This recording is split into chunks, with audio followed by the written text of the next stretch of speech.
Hello sir, good evening po. Yun po.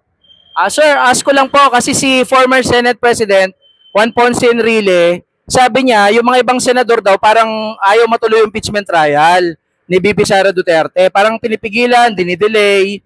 Kayo po, payag po ba kayo na hindi na mangyari itong impeachment trial?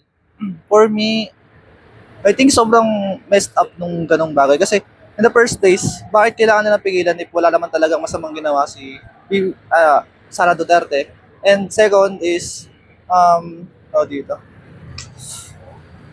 Kasi meron akong theory na baka mamaya, hindi lang naman kaya gawin ni Sara Duterte yun mag-isa. So baka meron pang ibang mga political members na ayaw din madawit doon. Kaya isa rin sila sa mga parang ayaw pumayag na matuloy yung proseso. Ano lang, theory ko lang naman yun. Parang pinoprotektahan sir.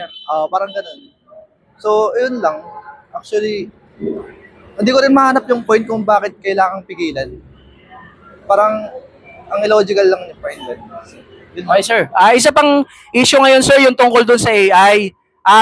Yung alam niyo yun, di ba? Yung pinaniniwalaan ni Senator Bato. Ito, para patunayan lang natin na AI ikaw, hindi, mag-peace bump tayo. Pag lumusot yung kamay ko, ibig sabihin AI ka. Okay, peace bump tayo, sir, ha?